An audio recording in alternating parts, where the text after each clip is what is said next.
Всем привет! Это Team Spirit, и мы на винодельне. Как вы знаете, мы давненько живем в Сербии. И пока у ребят отпуск, мы решили поближе познакомить вас с этой гостеприимной страной.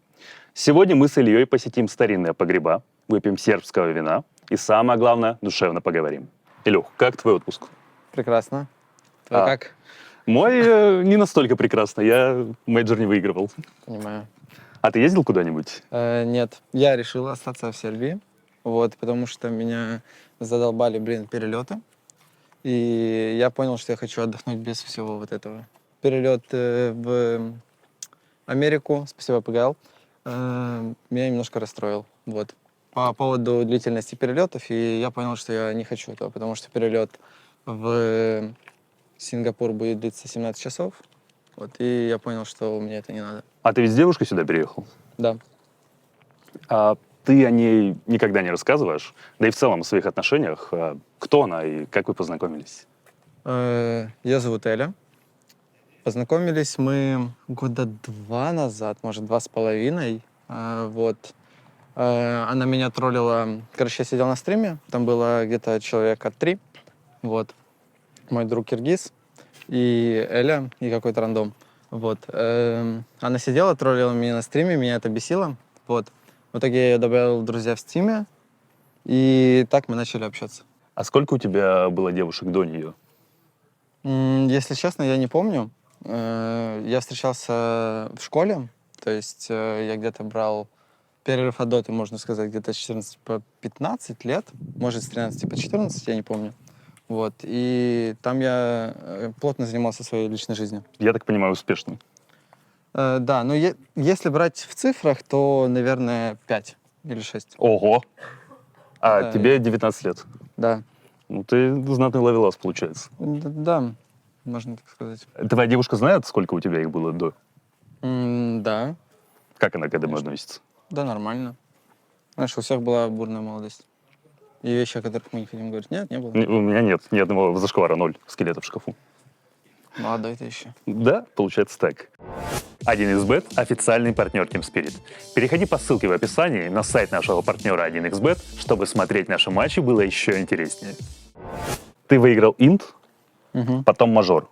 Насколько увеличилось количество девушек, которые внезапно тебя нашли? Может, на стриме также? Ну, я так скажу, я особо не чекаю директ. То есть, если мне какие-то девушки пишут, я, возможно, об этом и не знаю. Но меня это не интересует. Меня, в принципе, они никогда не интересовали. Поэтому не знаю. Может, много, может, нет. Но какая разница? Это все такое интернет, знаешь. Да, для молодых. Да. А вот девушка никогда у тебя не забирала телефон, чтобы проверить, кто там пишет, что там тебе Нет. скидывают? Нет. Она в этом... Это же сумасшествие какое-то. Ну, знаешь, некоторые так делают. Ну, некоторые, да, поэтому я и с некоторыми не встречаюсь. А она играет в игры? Да, компьютерные. Это просто потрясающе, потому что Да. ты тоже. Да. А в какие конкретно? В доту? Ничего себе. А она подстримливает? Нет, ни в коем случае. Но у меня девушка не хочет, чтобы... Так сказать, она не публичная личность, за что я ее очень уважаю.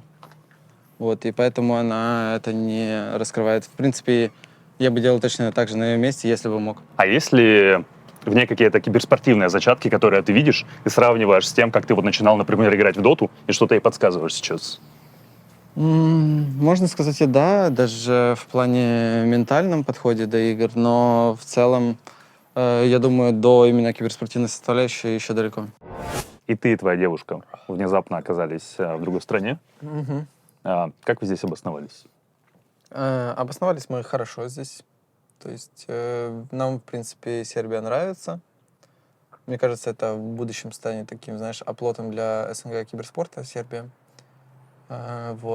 Задумываемся о покупке квартиры сейчас. Посмотрим, как в дальнейшем все будет. Давай вернемся в февраль. На территории твоей родины началась война. Как ты об этом узнал? Меня разбудила Руслана. Мы были... То есть у нас был турнир в Дубаях. На 27-м мы планировали сдавать ПЦР. Чтобы туда поехать. Меня Руслана разбудила в 11 утра. Говорит, собирайтесь. Я тогда жил с Магой на буткемпе. Она разбудила. и сказала, типа, собирайтесь, едем на ПЦР. Я такой, типа, почему? Что за хуйня? Вот, она говорит, типа, ты новости не чекал, да? Я говорю, нет, а что я должен был чекать? Вот, и она такая, началась война. Что ты чувствовал в тот момент? Но у меня все родные, они живут в Буче, вот. Там как бы это возле Киевской области, прямо на севере, вот. И там я сразу написал там родным, созвонился с ними, с мамой, с братом, и они сказали, типа, ну, мама как бы говорила, типа, да, все нормально, типа, летают и летают самолеты, вот. А брат, ну, говорил как есть, что, типа, пиздец, прям дом трясется, ну, все идет по пизде. Как говорится, я им еще говорил, там, ну, выезжайте, типа, как можно скорее. Они говорили, что, да, все дороги забиты, типа, да и куда мы поедем, типа, останемся на месте. Вот, но в итоге я их продавил, и они где-то через неделю, наверное, уехали. В принципе, было ощущение, что все валится с-под ног. Типа, было просто опустошение. Я помню, я просто сидел на улице каждый день тогда и просто сидел, курил и просто думал обо всем, типа, как так вообще получилось и так далее. Вот. Так что я просто хотел поскорее уехать и больше не возвращаться в Россию никогда. Какие самые первые мысли, что делать, у тебя пришли в голову? Что надо вывозить родных оттуда, потому что там, ну, я понимал, как бы, как устроена граница. Я понимал, что если все пойдет по пизде, как оно и пошло в первой неделе, вот, то я понимал, что они как бы будут в самой горячей точке.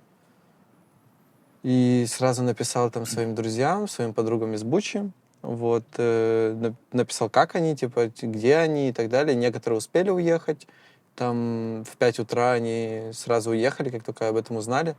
Вот, некоторые не смогли и остались там. Звучит ужасно. А что сейчас с твоими друзьями?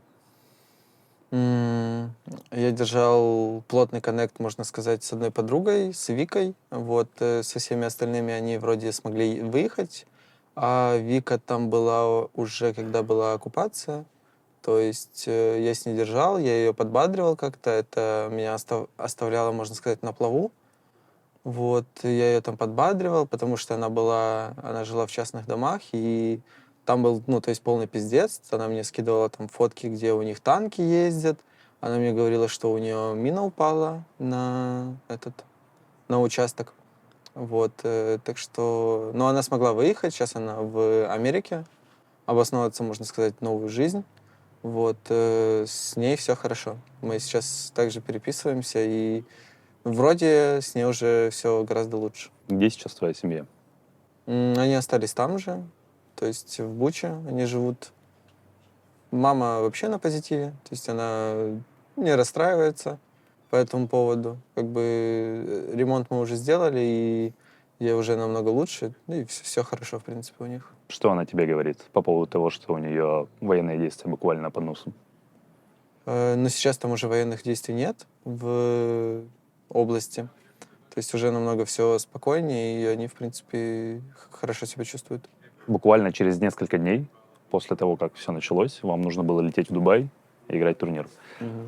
И я не могу представить, как ты себя чувствовал в этот момент. Это просто ужасно, когда на территории твоей родной страны происходит такое. А какое у тебя тогда состояние было? Если честно, я вообще не помню этот турнир. То есть у меня как-то он подвыпал с моей памяти, можно сказать. Я вообще ничего не помню с него. Я помню какие-то фрагменты, но так, в принципе, я вообще нихуя еще не помню, если честно.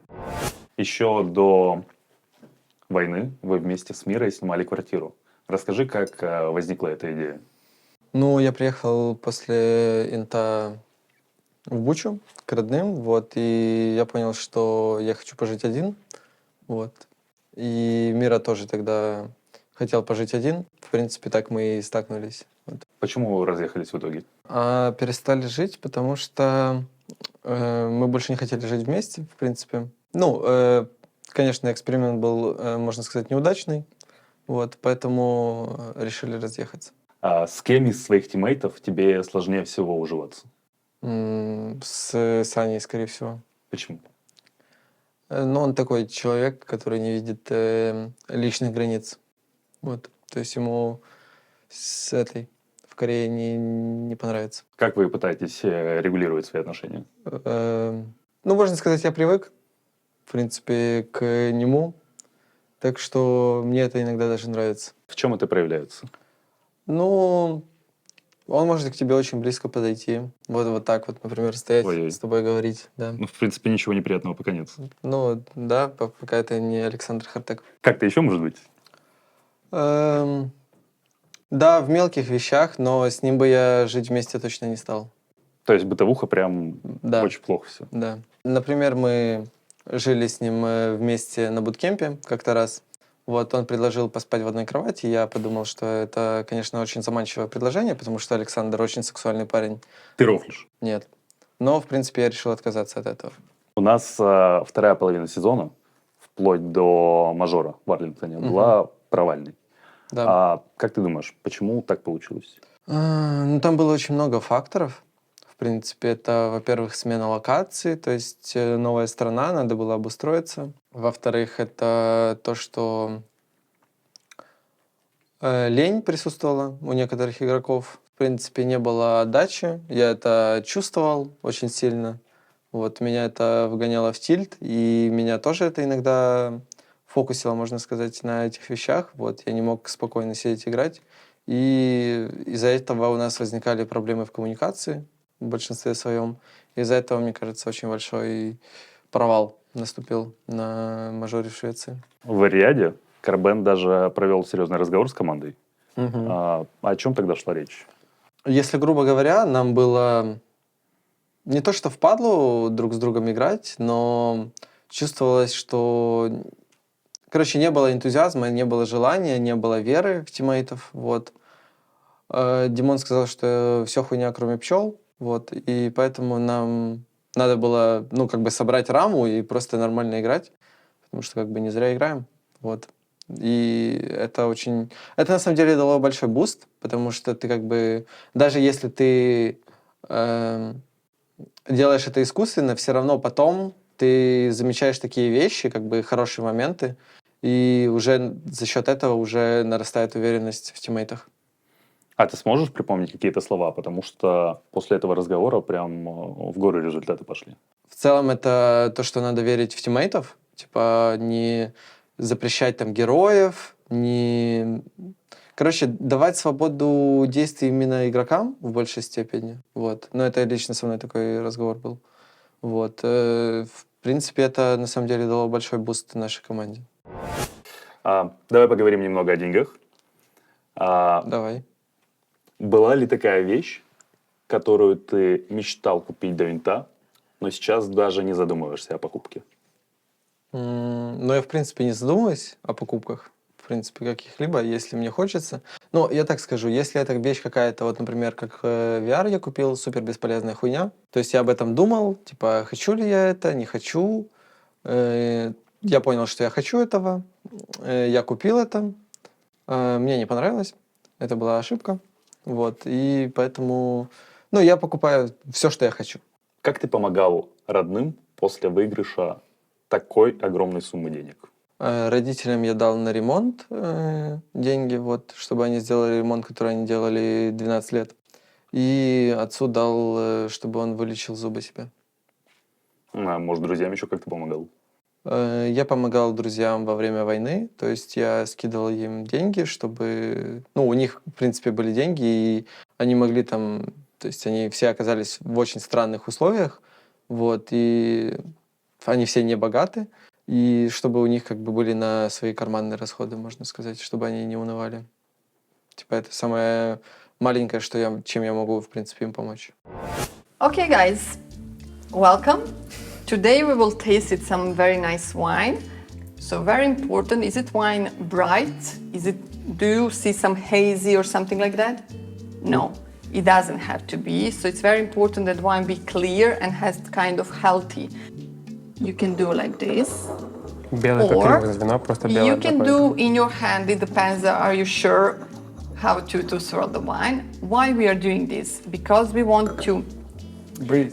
Yes, we want to open that aroma from the wine. We always do this and put the nose. It's very, very important to put the nose in your glass like this. It's totally by Bonton, so don't worry.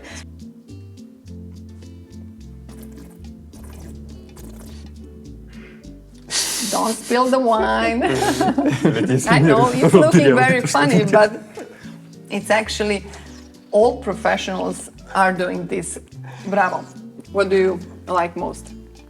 I think rose one. Это yeah. белое ты сейчас показала, сказала роуз, правильно? Oh, white one. The white one, yeah. Yes. Yeah, white yeah, one. you like it. Yeah, it's a good wine, but the red one is more, high quality yeah. and stuff. It doesn't matter if you like to drink this, go for it. Yeah. It doesn't matter about money, how it's cost and quality. It's just drinking It's what because, do you want. it's because he То есть studied in я- school and he don't like hard Я wines. парашу пью, правильно? You don't Да, like ты what? парашу. What? He studied in school, so he don't like hard wines. we need to go with this one, so Yeah, it's that's okay. for him. That's okay. But it's like this is the red wine is like the most expensive, right? From Yeah, these three. yeah, It's yeah. Because it's like better. Понимаешь, насколько это дешевка вообще? Mostly red wines is always cost a little bit higher price because you need more time to prepare that wine than white and rosé. How much time red wine preparing for the taste? For the consumer, Yes, yeah. yes. Actually, red wine needs at least 1, 2 or more year. Why? Did wine have a difference if he staying like 10 years or 20 years, or it's not Not much? relevant. Yes. Actually, it's not so correct. I mean, okay, if you have the wine all like 100 years, that it's some value that you can keep. Okay, this is some kind of good picture or something like that, but don't drink it. Thank you very much for this presentation. It was a very interesting experience for everyone of us. You have a very good wine. Thank you. Welcome again. Cheers.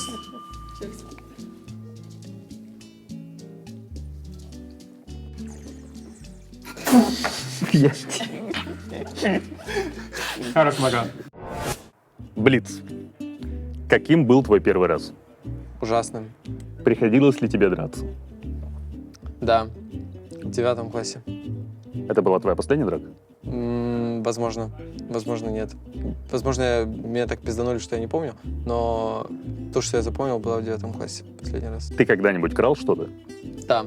Мы постоянно с друзьями воровали мороженое. С братом воровали из Ашана солдатика, всякие игрушки, рации, всю хуйню. То есть выносили. С кем бы из твоих тиммейтов ты стал встречаться? Определенно с Ярославом Найденовым. Почему? Он очень приятный души человек, и с ним очень комфортно. Я бы с ним лежал в кровати каждый день. Самая большая ложь в твоей жизни? Ну, я так, в принципе, наверное, не врал, но я как-то родителей наебал на аттестат. То есть я купил новый аттестат в магазине канцтоваров, вот, и просто перерисовал оценки, чтобы у меня не забрали компьютер. Самое забавное прозвище, которое давала тебе девушка? Таких нет. Разбивал ли ты девайсы в ярости? Нет. Я, в принципе, иногда я бил по клавиатуре, но я стараюсь это не делать, потому что у нее семья и 87 кнопок, вот, поэтому я этого не делаю. Самая большая и глупая покупка в твоей жизни?